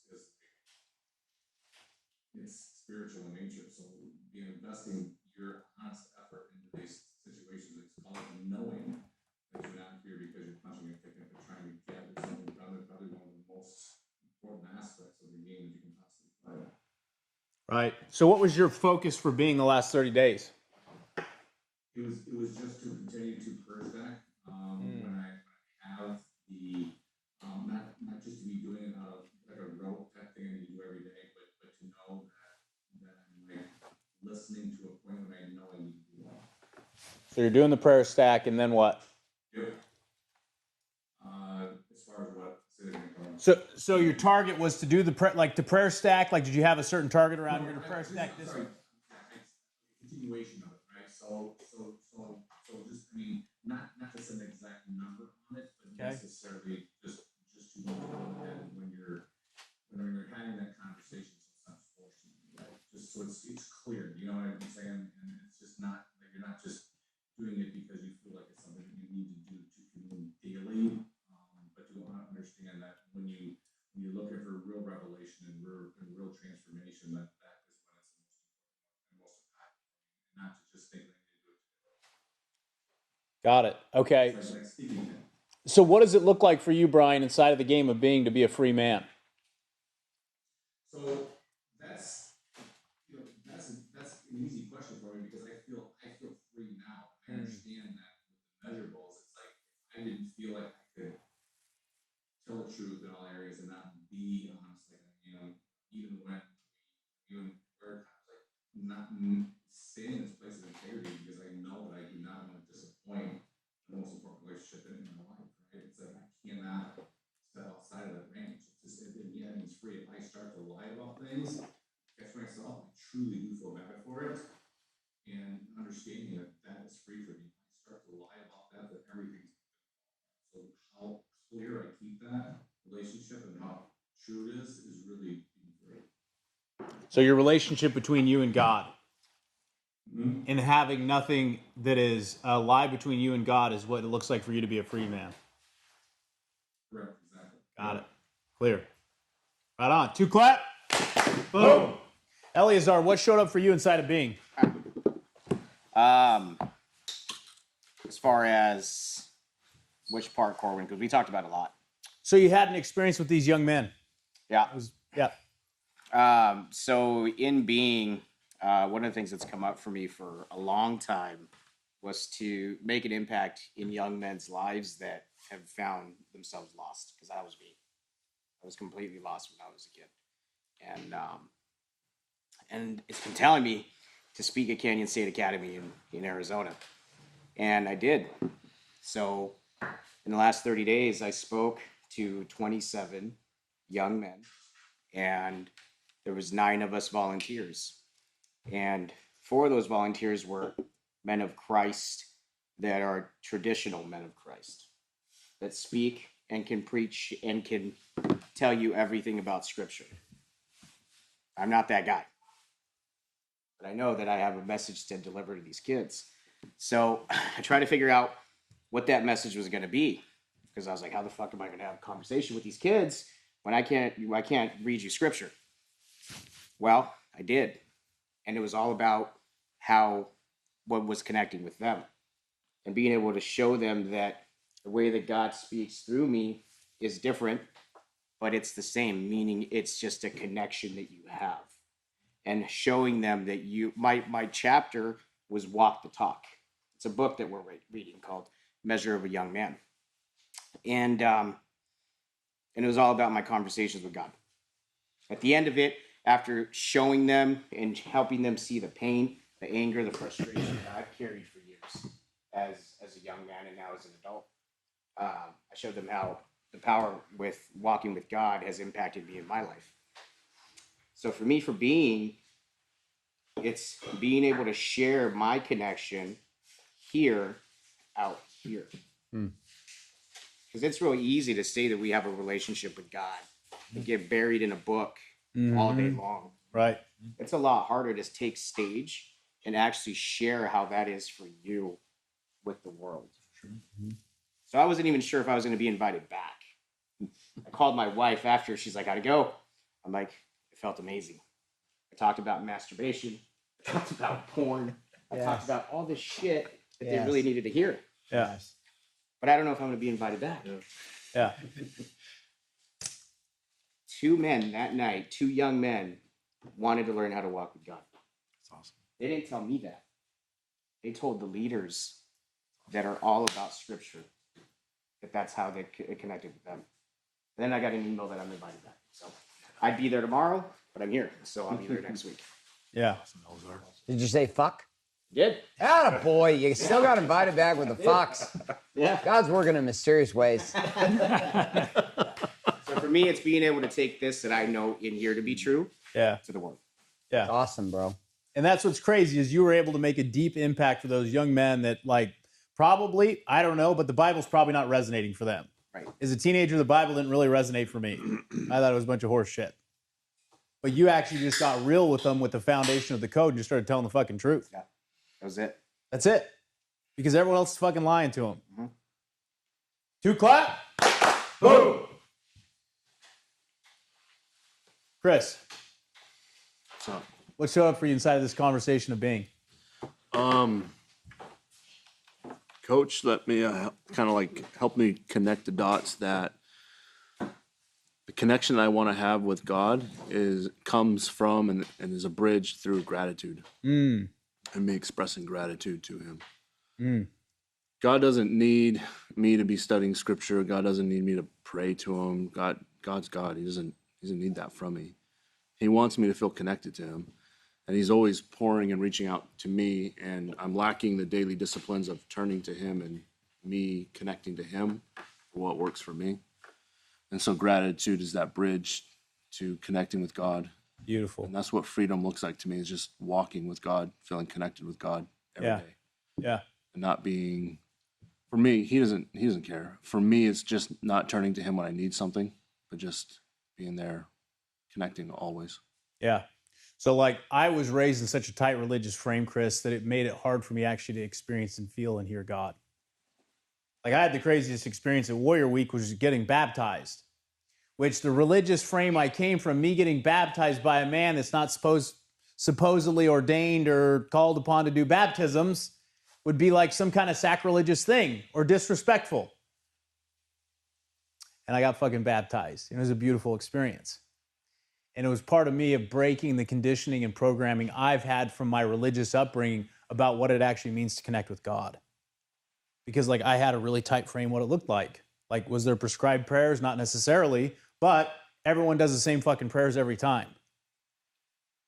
And for me, it didn't actually connect me to God at all. Like zero connection to God I got from those prayers. Zero connection to God I got from reading scriptures or going to church or whatever. I got zero connection from it. And then I internalized like guilt and shame because it didn't work for me. So I thought I was broken. Versus like just going off the reservation and doing whatever works for me. And it all starts with telling the truth. Yeah. That's the craziest fucking thing. It's just starting with telling the truth. Yeah. Beautiful, bro. Two clap. Boom. Boyd. Sir. Where are you at with this conversation of being? I'm in a better place. It just so happens that I started a couple of months ago readjusting myself on the being side. And I've only just now joined Warrior Council, but I've been in Warrior the whole time. And on the Shield side. And just a couple months ago, we sat down for a family meeting, which we do regularly, and we're all in on God. I've been born again since the early 90s. God, I had a supernatural encounter. God actually spoke to me audibly while I was planning birth. And so I've been walking with God since the early 90s, raised all 5 of my kids under the banner of Christ. I've been pastor, youth pastor, worship leader, associate, elder, all the things. But right at the beginning of the virus bullshit, I stopped going to church. I'm just tired of church, tired of everything. Still have spiritual children everywhere, but I haven't gone to church for 2 years, 2+ years. But all 5 of my children, age 23 down to 15, they're all spiritual pillars. They're leaders everywhere found is my children were in a better spiritual position than I was. Even though I was at home, I was just camping out. I'm like, when people call me for advice on Christ or they need ministry, I'm there for them. But I was just apathetic to the whole fucking machine, man. And so 2 months ago, it like hit me. It's like my children are leading, and I'm not. And this isn't what God wants. Started going to church more. Found a church I wanted to go to. Started leading my family during our family meetings. We talk about God all the time on our Slack, our family Slack workspace now. And all of that has just been snowballing. And now here I am with you talking about this new frame of, focus, fire, freedom, and everything. It's this new impossible game model. Yeah. It's exactly what I needed at the right time. Beautiful, man. Awesome. Beautiful. So that's what's crazy, right? So whatever makes us a free man today,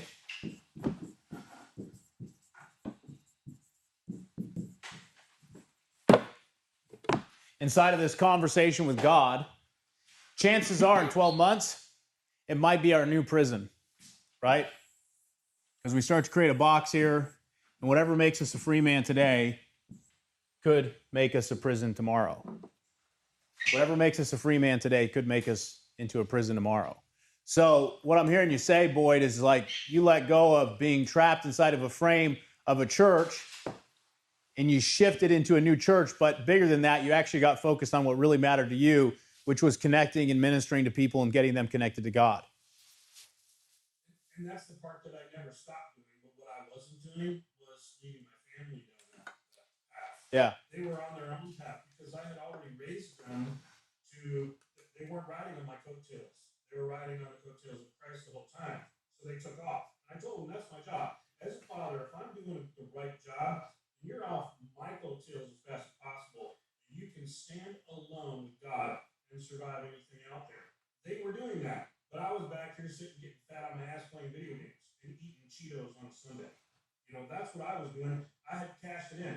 And then I get the occasional Facebook or the Instagram from a spiritual son or daughter, which I got them all around the world, and they need me. I'm there for them all the time. But what I found out is I wasn't there for my family. They're off doing things, and I had just become apathetic with the church, and I let it decouple myself from my queen and my son and my 4 daughters. Right. So barely, it just hit me in the summer. I don't know if it was a stack. I don't know if it was something click. And I'm like, I'm like the captain of a ship down in the cellar with a bottle of rum, just fat and drunk all the time. Where's my ship going? Right. Where are we going? Where are we driving to? Right. And my crew, my family was just doing whatever they needed to do. And they're great at it. That's not where God wants us as men. Right. Right. So you checked out of the church, which also meant for a period you checked out of God. That's the part I want to get straight. Yeah. I've never checked out on God. I checked out on leading my family. Leading your family. Which Excuse means, me. Right. I just checked out from church. Which means you checked out from God, right? Bullshit of church. So if you stopped leading your family, you checked out from God too then, right? I wasn't listening. I was only listening in certain areas. Got it. So you checked out from God? All together. Got it. So you checked out from God when you stopped leading your family. It had nothing to do with the church, right? I disagree with that. Of course you do. Talk to God all day, every day. I got it. Except for when it came to Cheetos on Sunday and not leading your family. Agreed. Okay, so you unplugged from God and you stopped doing what he built you to do. So hard to admit it when you've been a man of God for like 40 years, bro. I get it. Just admit it. Well, it feels like I'm doing something over here, and when I come over here and say that I'm not. Yeah, I know. I don't want to go black and white. I want to make excuses, lies, and stories to myself. Dude, I get it. You unplugged. You unplugged. It's okay. You unplugged and now you're plugging back in. It's great. There's no shame in that. It's not the church. It's just you unplugged. Doesn't mean you're bad. Doesn't mean you're wrong. Doesn't mean you're broken. What a great game to be able to look at and watch the fruit on your children's trees come back and be the fruit that you plucked when you unplugged. Yeah. And then you got to eat from the harvest of all the years and decades of sacrifice you put in your kiddos, man. It's beautiful. That's great to know that you stopped harvesting from your own field only to be able to harvest fruit from your children. I don't think there's probably a more beautiful thing. It's great, man. It's gorgeous. And that unplug is like, sometimes you need it, man. It's just like a fitness routine. Sometimes you just got to unplug. Be done. Trying to be plugged in 24/7 is really difficult. It's heavy. It's so heavy. You're human. I'm human. We got to unplug sometimes. Trying to be plugged in all the time is difficult. Sometimes for us, we have to distance ourselves from church or structure, whatever it is, so we can get just get a different angle. Clear. Yeah, there's not a question about whether you're a great man. That's not for a question.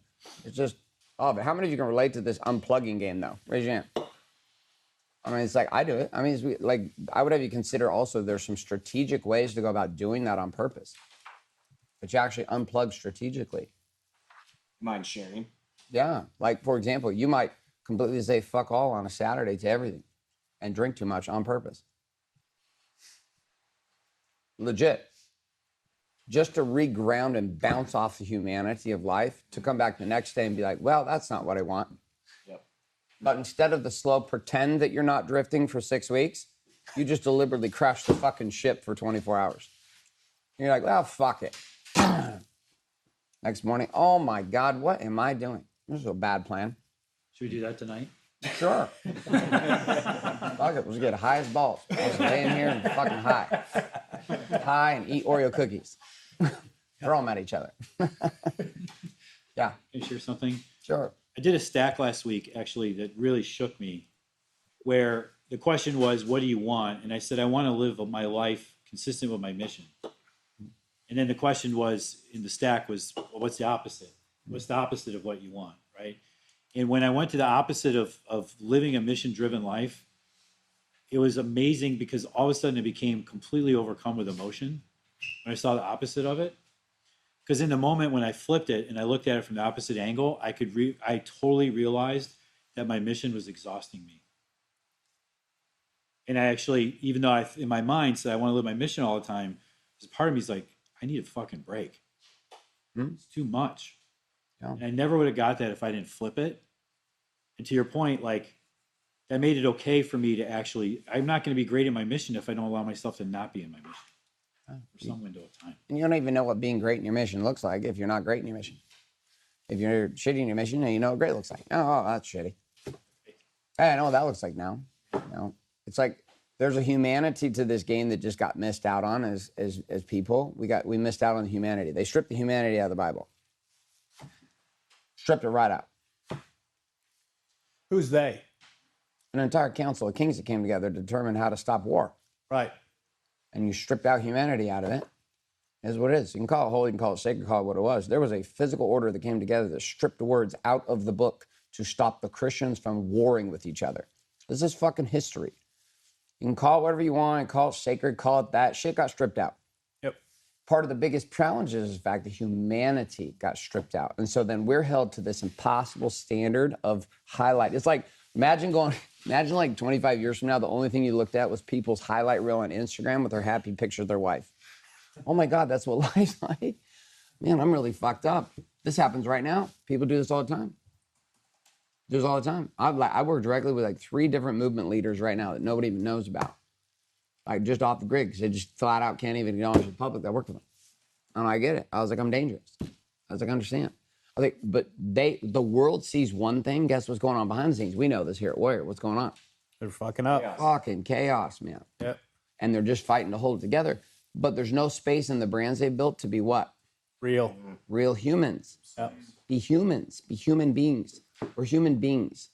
We're human beings. This means that we don't always live on purpose. We're not always happy. We don't always say the right things. We're not always perfect. And we don't always walk on water. Sometimes we do, and that's cool. And when we don't, we sink. And sometimes we drown. I'm like, oh, shit, we drowned. Yeah. Well, it's called being human.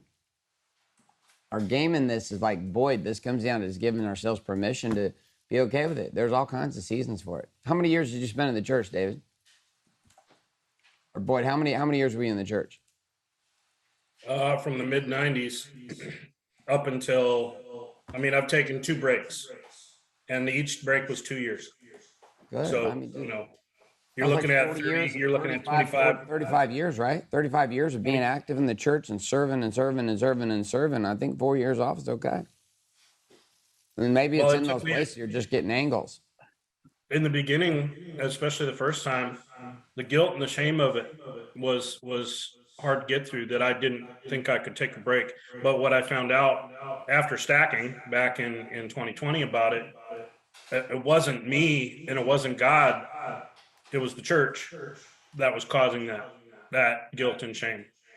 God, when I finally started listening again, he's like, no, go take care of your family. Go take care of your wife. Go, you sacrificed too much to a fault to people in the church.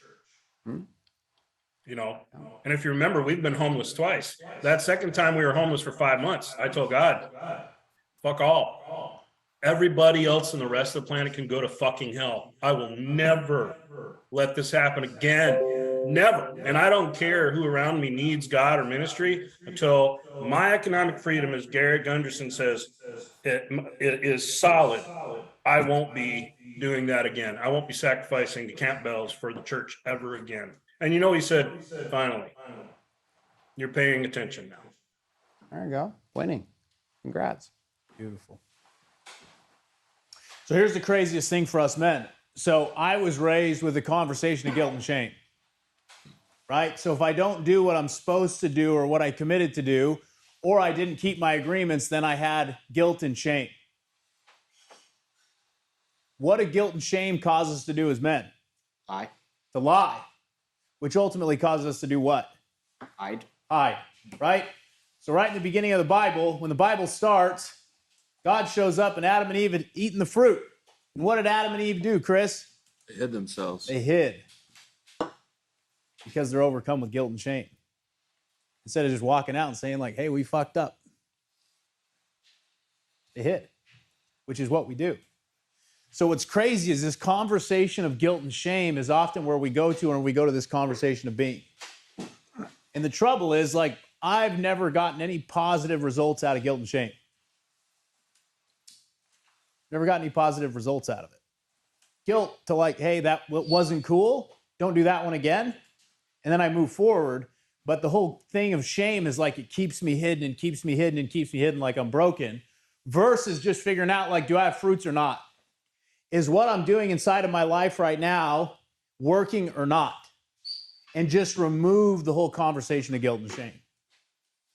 Because my experience of guilt and shame is it keeps me trapped. It keeps me trapped. Dr. Boyd, what are you hearing about this conversation of guilt and shame? I mean, Catholicism is ringing through my head. That's how I was raised. So it's like, you stand up, you sit down at certain times, you have, it's control is Right. what it is, right? Right. And then, I mean, historically, you go and you look back, like Garrett mentioned, like, kind of stripping away layers and looking at how to prevent wars and things like that. Yeah. What's the best way to control people when you can't police them yourself is you inject this guilt and shame. Yep. So that they behave in a certain manner. Yep. Right? But how does it actually serve you? I mean, I look at shit like most of the problems that I've had throughout my life have been all from guilt and shame. Yep. So then it extrapolates to the next layer. Like, do I want to teach my kids that shit? Right. Exactly. Right. I mean, so that it doesn't have the utility that maybe it needed in the Middle Ages. Nowadays, I mean, and probably it's always been. It's just that it's extra weight on someone's soul. Yeah. Yeah. I have never had guilt and shame show up and experience God in the same conversation. Yeah. Never happened. For me, it's never happened. Maybe it's happened for other people, but it's never happened for me. So, guilt and shame is ultimately a trap, and I believe we're all always carrying some level of guilt and shame in our lives. It's actually keeping us stuck. So here's what we're going to do. We're going to take 5 minutes here. I'm going to give you guys 5 minutes to write and reflect. Where across your core four, body, being, balance, and business, are you trapped right now? Where are you stuck with some kind of conversation or guilt or shame or shame? So 5 minutes on the clock, and we're going to write here and reflect. Where are you stuck right now across body, being, balance, and business inside of a conversation of guilt or shame? And what's it costing you? Clear? Clear. All right.